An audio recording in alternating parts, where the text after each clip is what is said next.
Hello, everyone. We're here live on the Facebook of Tennyson Center and of Families Together, and also on YouTube. And we have Sarah, who's a neighbor with our program, and Danielle, who's a foster mom in our program. And I wanted to introduce you to them today because this is Foster Care Awareness Month, and we are all about making sure that the kids in foster care get the support that they need to heal and thrive in their childhood. And we all know that they've had a rough start compared to kids who have a stable childhood where they don't have to be removed from their homes. And so we want to support the kind of people who are supporting them and giving them a soft place to land. So I want to introduce you first to Danielle here. She is a single foster mom. I say that not because we're looking for potential. No, we are looking.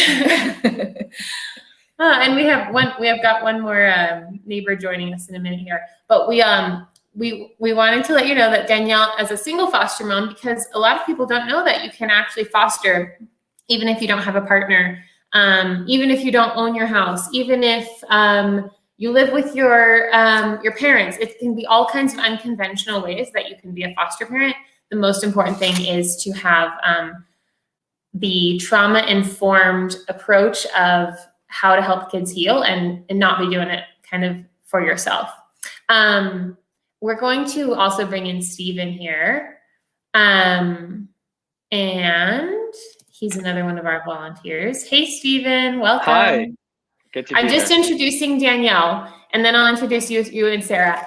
So Danielle, as I said, single foster mom. She is currently fostering 2 teenage moms and their babies, and a relative of one of those teenage moms. So she has a full house. She works not full-time, like 30 hours a week. she works a lot of hours also as an LCSW. So she is in the trauma treatment arena as her profession and also as her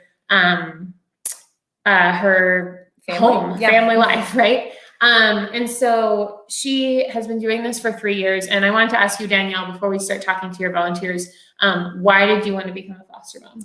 I was an out of home care from 16 to 18 myself. So fostering is something I wanted to do since I was a kid. It's just been really important to me to provide a safe space for kids until they're ready to go back to their families. Yeah, thank you.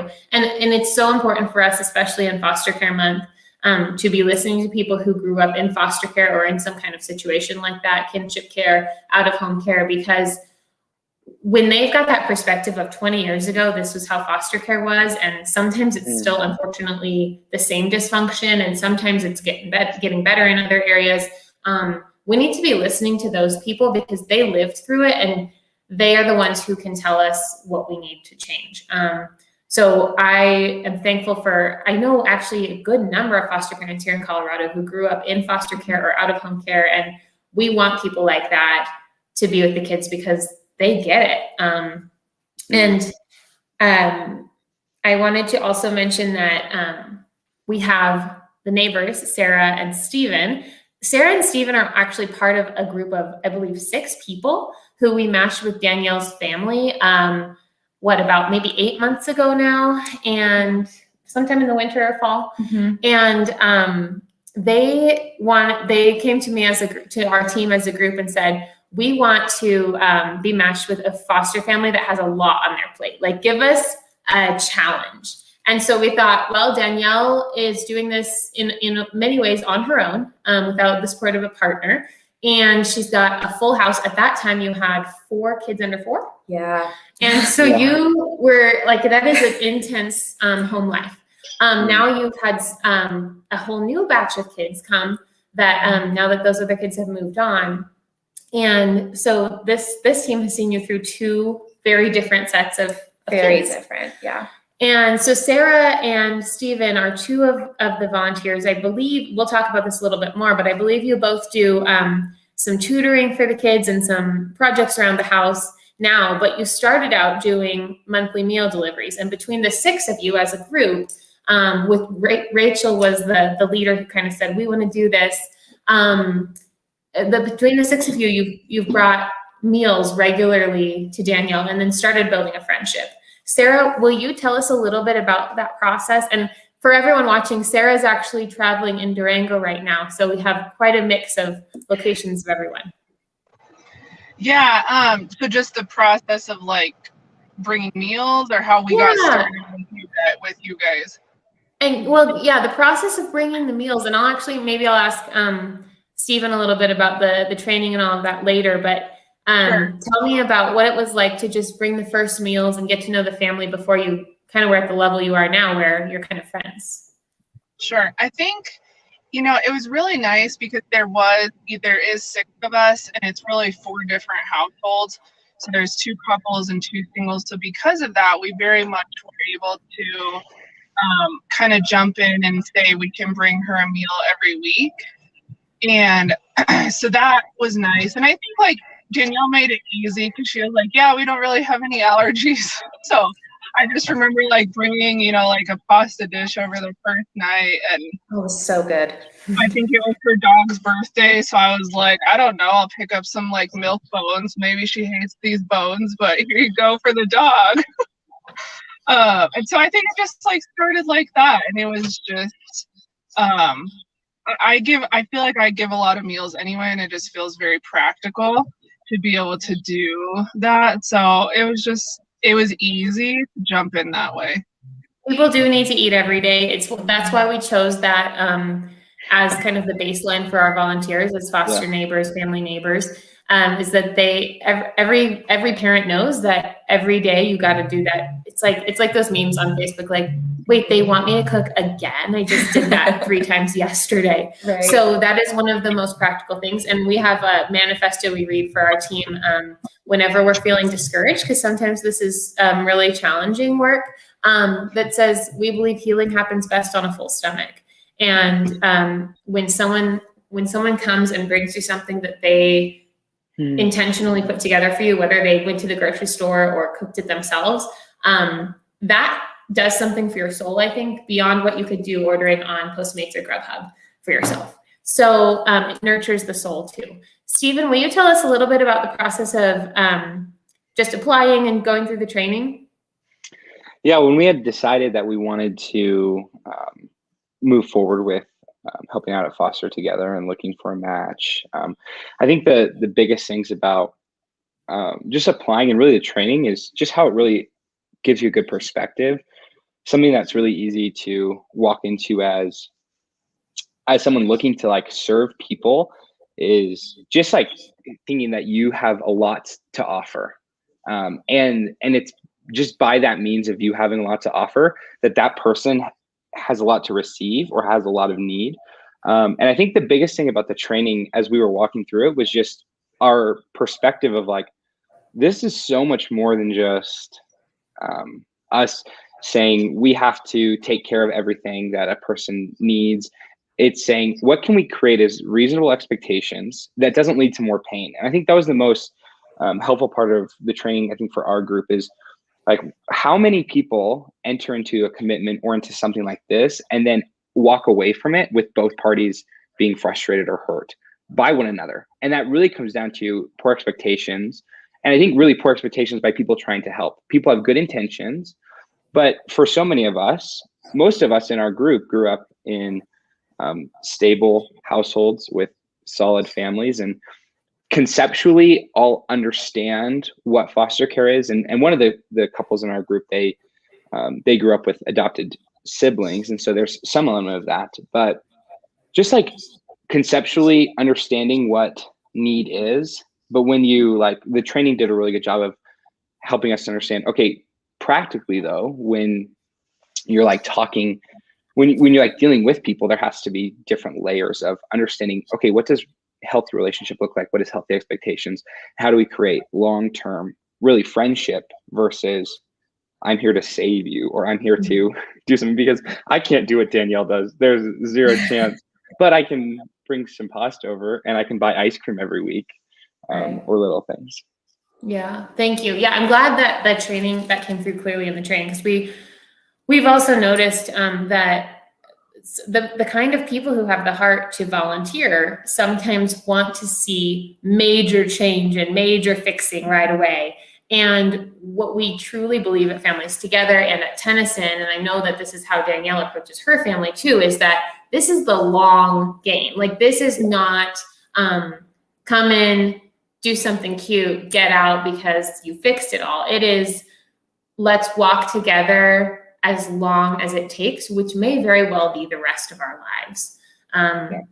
I would say that the most, as a foster mom myself, not actively fostering right now, but learning to support kids over the last 5 years that I have been licensed, one of the biggest challenges has been, after they go home, continuing to support their families in a way that doesn't center me and my needs and my thinking of like, oh, well, this would be an ideal childhood. Well, let's start with where they actually are and move from there, because it's really not about my perspective and my view of what a perfect childhood would be. We're really working with real people who have real mountains to climb in their everyday life. So Sarah and Stephen, you started out with bringing meals. Amazingly, your group was able to give Danielle a meal once a week, where normally if we've got one volunteer with one neighbor, we ask the neighbor to bring a meal once a month. So, and as often as we try to double match those families so they have something like what you're offering. What has that changed to develop into over the years, over the months as you have, someday it will be years, over the months as you've gotten to know them more? Tell me some of the things that you have done, Stephen, around the house or with the kids or anything like that. Yeah, so when the under 4 family got moved, and the new batch came in, they were all in high school, and there was some great need educationally. And so Danielle just said, hey, this is what they need, and is there anything that we can insert? And so really, Sarah can probably talk more about the tutoring aspect, because she, I think, currently tutors them in more things than I am, because they have just gotten good grades in those things that I was helping with, and they're doing great. And so I just really recently just been going over, and we played a lot of Uno, and even though they cheat all the time, it's still fun. And then deny it and blame Stephen. I know, it's so unbelievable. But just like, I think being that positive presence, whether it's in tutoring or whether it's just being around on a consistent, semi-consistent basis, being able to just help with anything, but really just to be present, that's been probably the biggest step forward. Is we were around in proximity bringing meals. There was some face-to-face interaction, but then after we got to know Danielle, realized there was meaningful basis to our friendship, that we could then begin to join each other just in more consistent basis, to have face-to-face connection, where it's not just someone who brings food, but someone who is here to provide some care of some form of positive affirmation, presence, and even love into those situations. And that's been so important to them. Like, if anyone's had to cancel before, the girls will talk about it for weeks. Like, Stephen didn't show up that one time, or why did Sarah cancel? And so they really look forward to seeing them, even though like they're doing math together. So that's been really important. And Stephen's brought them ice cream every week. And so a couple of weeks he hasn't, and they've roasted him about it. And he showed up with like 6 gallons one day to make up for all of it. But they might not admit it, but they so look forward to seeing the foster together family when they show up. That's beautiful. So was it math that you originally started coaching them in, Stephen? I was helping them with English and history, and Sarah is a doctor who knows a lot more about the sciences in math. And so I'm not a doctor. I work with kids and I can write. And so that's what I was helping with. And Sarah was helping them with other sciences and maths. And I think she still is, because I think that those are areas of greater need, because they're killing it right now in English and history. And they went from failing every class to, within about 2 months, they were passing every class with some A's and B's. Wow. Yeah. Would you attribute some of that to this? Absolutely. Yeah. Wow. That's amazing.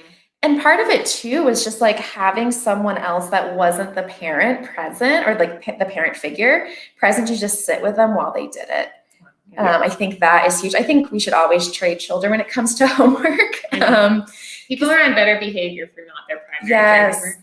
Yes. And I could tell them one thing, they kind of roll their eyes, and Stephen would tell them the same thing. They're like, oh, okay, great. And, it really takes the village. Then it takes the, dinner aside, that is the kind of parental pressure I would like to release to someone else. I mean, my oldest is only 7. So, it's still little tiny addition facts, but yeah, it's a war sometimes. Yeah. Of course. So I want to talk a little bit more about how you have felt supported by this, and then how it's turned into, you told me before we went live, like a friendship that you think it's beyond, and this is our goal with Families Together with the Neighbors.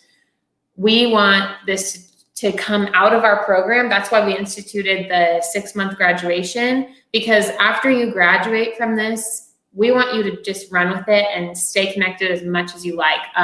Tell me a little bit more about how it's turned into just a natural thing rather than programmed. Yeah. Well, I don't have any family in the area, so that's been a huge gift to have this team with me. But things like Thanksgiving morning, we had a pipe burst. With 4 babies trying to make Thanksgiving dinner, and there is water in the kitchen. And so one of the other men on the team, he came over Thanksgiving morning and fixed the pipe for us. So that was amazing. Or, I was telling Sarah the other day, we had 1 million appointments one afternoon, and she ordered pizza for us. And just the fact that I didn't have to order anything, I didn't have to put in that brain juice, I didn't have to make a phone call, it just appeared at our door at 6:00, was just such a huge gift. It's just such those little things. Or things like one of the other girls, she's become really a mentor and a friend to even the teens in the house, where she'll take them hiking or to her house to watch a movie or out to dinner or something, which is really hard because they're not from this county. And so they don't really know a lot of people. So to have someone in their corner that they think is young and cool, and again, isn't the parent figure, has been really helpful. And they just love hanging out with you guys. So I think that's been a gift to them as well, to see, oh, there are adults that care about me outside of these 4 walls, or outside of my family that I used to live with and hopefully go back to. Yeah, we had a kinship grandma apply a few weeks ago, and she said the reason she was applying was because she wanted her kids to know, her grandkids, to know that there are people in the community that care about them, rather than just kind of feeling isolated and don't talk to your neighbors, and someone might report us or something like that. There are people who are just there to love you. And that makes the world feel a little safer for kids who are traumatized, I think. Well, even kids without trauma, I think that's so important, to have adults that aren't related to you that are still cheerleading you.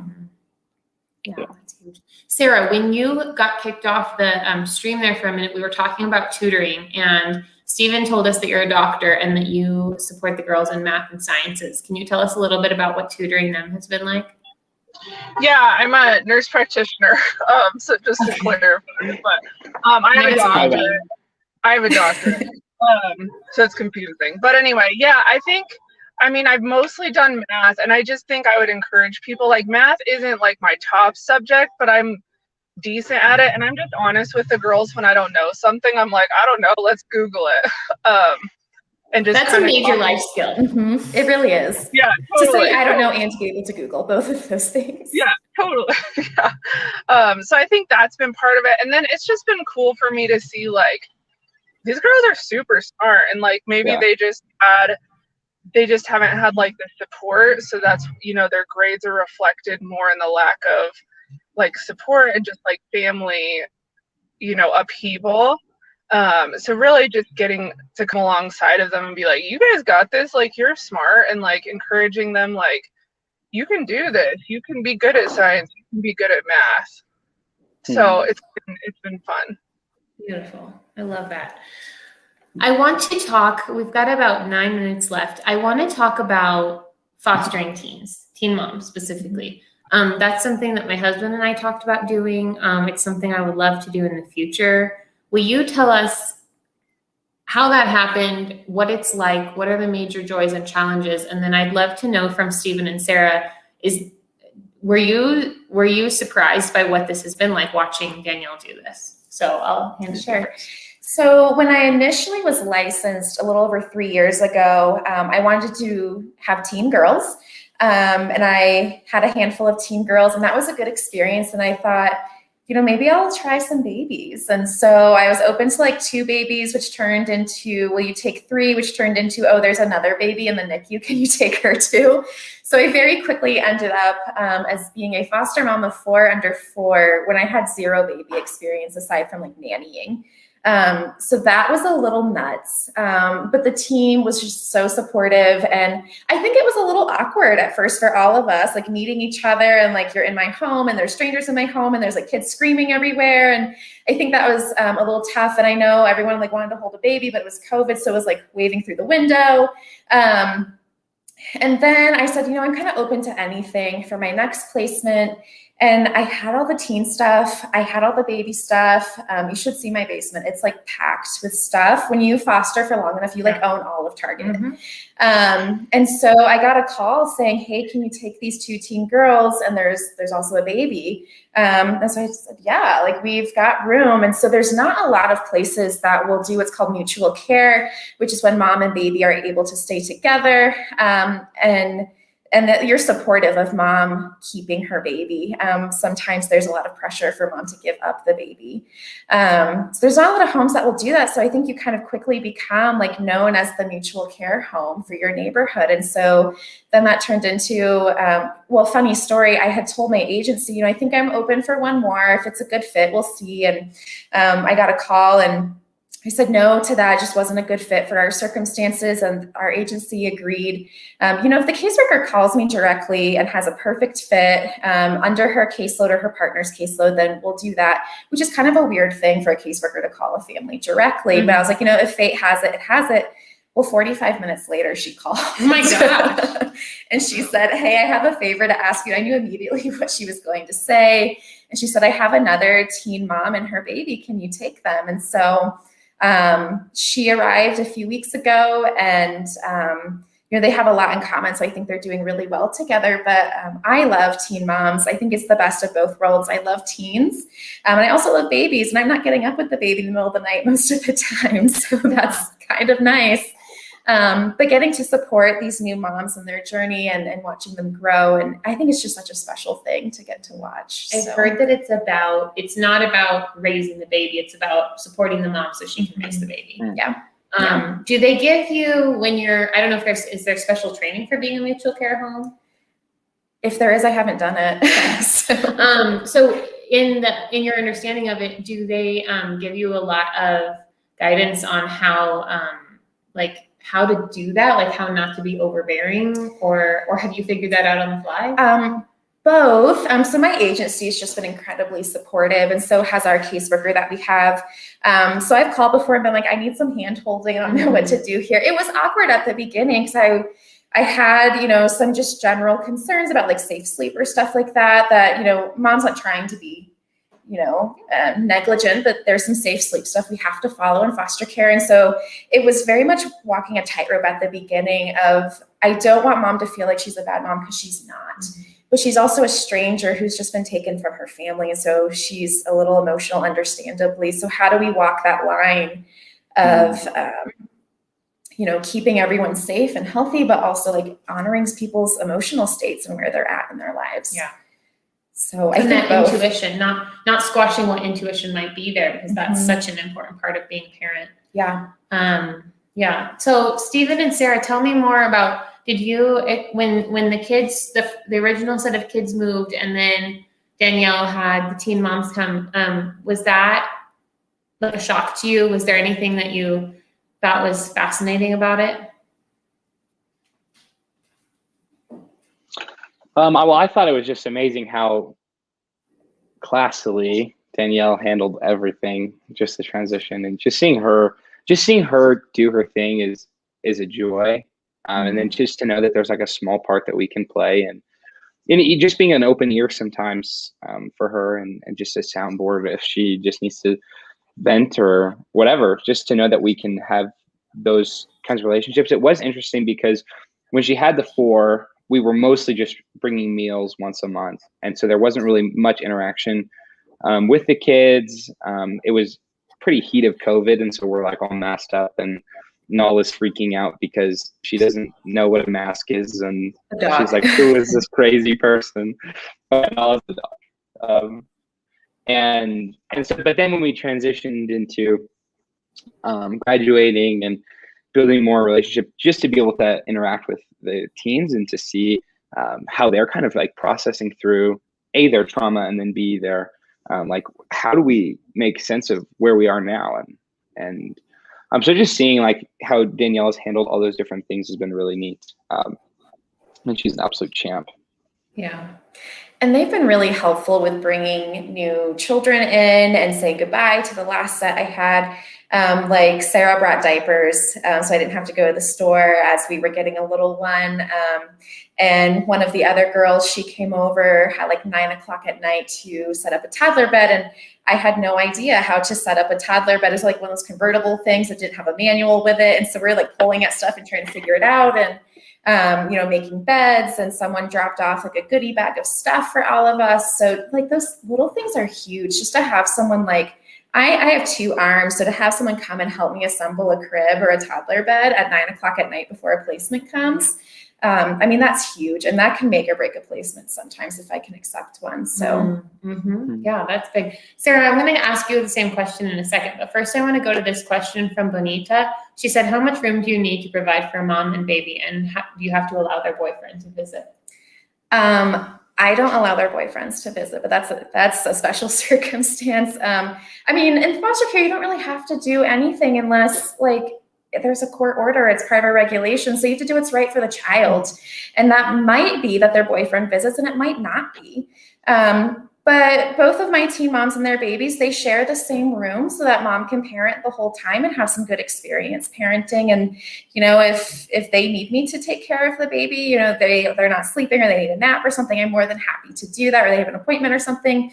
But no more room than you would for 2 other children. Nice. Thank you for answering that. Thanks for the question, Bonita. So Sarah, any surprises when the teen moms came to Danielle's house? Had you ever experienced something like that before, and what was different to you about it? Yeah, I think first of all, it was just like Danielle's attitude about everything is amazing. She's just like, I just can do it. Like she doesn't make excuses. I don't think it was as much surprising. I don't think I knew that teen moms were necessarily there wasn't an opportunity there for foster care like as much as there has been. So that was cool and just interesting to see. And I'm kind of with Danielle. Like I started as a pediatric nurse and I love teens and babies. So it's really cool just to get to interact like with both and just to see how Danielle's handled that. So I think the biggest surprise for me was just realizing how much of a need there may be for that particular demographic, so to speak. Yeah. And I think how Danielle really relates so well. She's like young enough to be cool, but is also like such a great authority figure. Nice. Yeah. Well, and having that experience of at least having the empathy of knowing what it's like to be in out-of-home care as a teenager too. So I would love to ask you, Danielle, as this is National Foster Care Month, what's one thing you would like to see change? And I'm going to ask Stephen and Sarah the same thing, just because you've now experienced foster care through this family. What's one thing you would like to see changed in the system? Oh, how much time do we have? Let's go all day. Yeah, I could go all day. Something I've seen in the system is there's a lot of laws that are well-intentioned but end up hurting the children. So we're seeing this sort of epidemic right now with the Families First Act. It's a federal act that was passed 2 years ago and just enacted recently, that says that pretty much at all costs children should go to kin, which are relatives, and sometimes like kin like teachers or neighbors. They should go to kin at all costs, and that often results in kids have been in 5 or 6 kinship placements before they enter foster care as kind of the last resort. And kinship placements don't get nearly the support that I do. They don't have the training I have. They don't have the resources I have that are given to us by the government. And so if kinship placements are going to be sustainable, they need the support that we receive, if not more.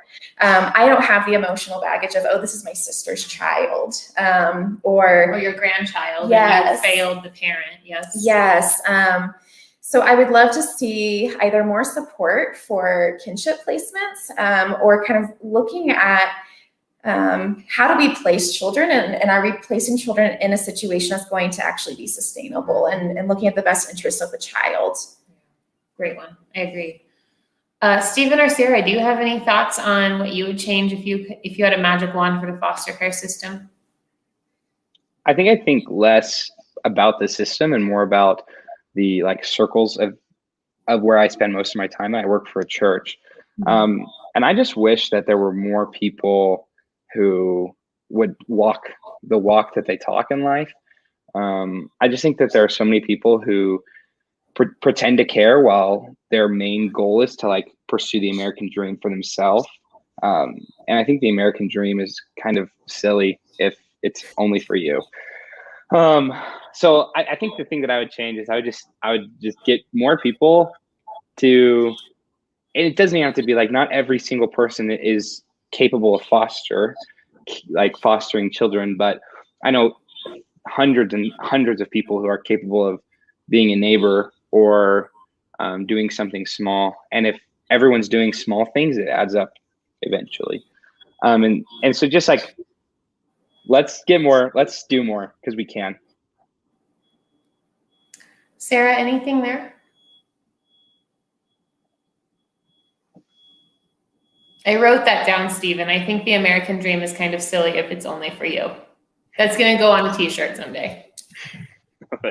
I couldn't agree with Stephen more. And I think Foster Together has allowed us a really practical way to just jump in. That's really been frankly pretty easy. So I think that takes away the excuse, I don't know how. And I think just in conversations with Danielle, it just seems that there is certain black and white litigation that really does hurt the kids. So I think just ultimately changing the system where it's kid focused and not rules focused, which I know is probably easier said than done. Right. Yeah, to where we can actually say this is in the best interest of this particular kid. And I've been in this world for 5 years or so now, and it's actually been closer to 7 because my son was newborn when I became a CASA and then became a foster mom after that. And I've always been asking myself that question of is it a balance? Is it a one instead of the other? And I haven't figured it out yet, but what I know is having more good people paying attention to the kids can at least fill the gaps that the system creates. So if there's not a systemic way for the kids to get tutoring, we have that. If there's not a systemic way for the kids to have somebody take them hiking so that I was just telling somebody this story about one of my teenage foster sons. He was born in Colorado Springs and had never been to Garden of the Gods when we started fostering him when he was 12. We need a person, the system doesn't have a way to remedy that problem, but that's a problem, right? You should be exposed to the beauty in your backyard. So one of your neighbors on your team who's not here today has been taking the kids for hikes. Those are the things that a cold system can't do. And I would like to someday, I really think, in my limited education at this point, I really think the solution to the system is more good people filling in those gaps and then normalizing those gaps being filled rather than, oh, that's special because they had a neighbor. I want it just to be across the board. So I thank all of you for being part of that, for accepting help, for applying multiple times when we weren't able to match you. And then this came along. So all of you wonderful neighbors, all 6 of you supporting Danielle and her kids, thank you, because this is changing the way that they're experiencing foster care. They already had a great foster mom to take care of them, but now they have a whole village and a community to make sure she's okay and to make sure those gaps get filled in for them. So thank you so much. Thank you, Bonita, for your question. Thank you to everybody who watched. If you're interested in becoming a neighbor or supporting this project by donating or starting something similar in your area, go to tennysonCenter.org/families together. And we have all kinds of resources there. You can choose to donate, sign up to become a neighbor, or start a program like this in your area. We'd love to work through that with you. Thank you all for being here, and we'll talk soon.